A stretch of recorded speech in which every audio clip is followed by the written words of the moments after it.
সূরা আসরের ভিতরে বলা হয়েছে ইন্নাল ইনসানা লাফি খুসর, প্রত্যেক মানুষ বিপদের ভিতরে আছে, ক্ষতির ভিতরে আছে। এটা আল্লাহ তাআলা বলে তারপরে আয়াতে বলতেছে ইল্লাল্লাযিনা আমানু ওয়া আমিলুস সালিহাত ওয়া তাওয়াসাউ বিল হাক্কি ওয়া তাওয়াসাউ বিস সাবর। আল্লাহ রাব্বুল আলামিন বলেন দুনিয়ার সমস্ত মানুষ ক্ষতির ভিতরে রয়েছে। এটা বলে আল্লাহ তাআলা বলে চার শ্রেণীর লোক ব্যতীত। এক নাম্বার যারা ঈমান আনছে, কি আনছে? এক নাম্বার যে ব্যক্তি ঈমান গ্রহণ করেছে, ঈমান আনছে, সাক্ষ্য দিয়েছে আমানতু বিল্লাহি ওয়া মালাইকাতিহি ওয়া কুতুবিহি ওয়া রাসূলিহি ওয়াল ইয়াউমিল আখির। এইভাবে আল্লাহ তাআলার সাক্ষ্য দিয়েছে যে ঈমান আনছে ওয়া আমিলুস সালিহাত। দুই নাম্বার ওই ব্যক্তির কথা বলেন যে ব্যক্তি নেক কাজ করেছে, ভালো কাজ করেছে। তিন নাম্বার ওয়া তাওয়াসাউ বিল হক, যে ব্যক্তি সর্বদা সত্য কথা বলেছে, সত্যের প্রতি আহ্বান করেছে। চার নাম্বার ওয়া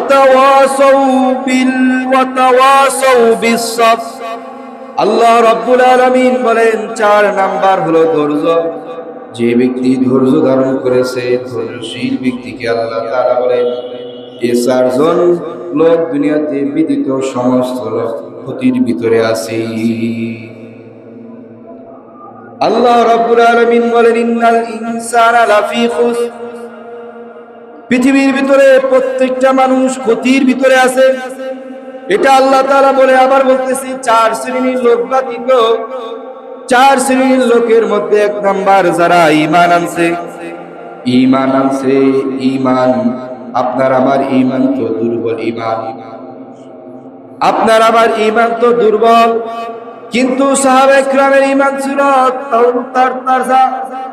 তাদের ঈমান ছিল সত্য ঈমান। তাদের ঈমানের কাছে তারা শহীদ হতে রাজি আছে, কিন্তু ঈমান ছাড়তে রাজি না। শহীদ হয়ে যাবে তারপরও সে তার ঈমান ছাড়তে রাজি না। শহীদ হয়ে যাব তারপরও ঈমান ছাড়ব না। ইসলামের ভিতরে সর্বপ্রথম মহিলা সাহাবী যে নাকি শহীদ হয়েছে, সর্বপ্রথম মহিলাদের মধ্যে হযরত সুমাইয়া রাদিয়াল্লাহু তাআলা আনহা ঈমান আনয়ন করেছে, ঈমান গ্রহণ করেছে। লা ইলাহা ইল্লাল্লাহ মুহাম্মাদুর রাসূলুল্লাহ, এই কালেমা পড়েছে। কালেমা পড়ার পর আবু জেহেল তাদেরকে পাকড়াও করলো। সুমাইয়ার সাথে সুমাইয়ার ছেলে আম্মারও ঈমান গ্রহণ করেছে।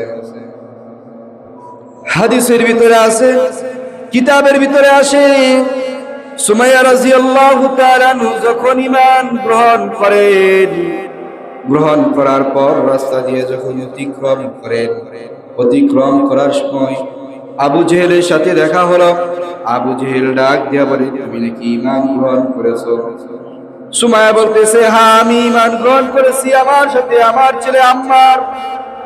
কিতাবের ভিতরে আসে আম্মার রাদিয়াল্লাহু তাআলা বয়স প্রায় 19 থেকে 22 বছর। সে একজন তরতাজা যুবক। এই বয়সে সে ঈমান আনয়ন করছে। তারা মা এবং ছেলে উভয়ই আল্লাহর নবীর কালেমা পড়েছে। এই জন্য আবু জেহেল তাদেরকে বলল তোমরা ঈমান ছেড়ে দাও, তোমাদের ঈমানকে ছেড়ে দাও, নতুবা তোমাদেরকে শাস্তি দেওয়া হবে। সুমাইয়া রাদিয়াল্লাহু তাআলা ডাক দিয়া বলেন তুমি আমাকে যা খুশি করতে পারো, কিন্তু আমি আমার ঈমানকে ছাড়তে রাজি না।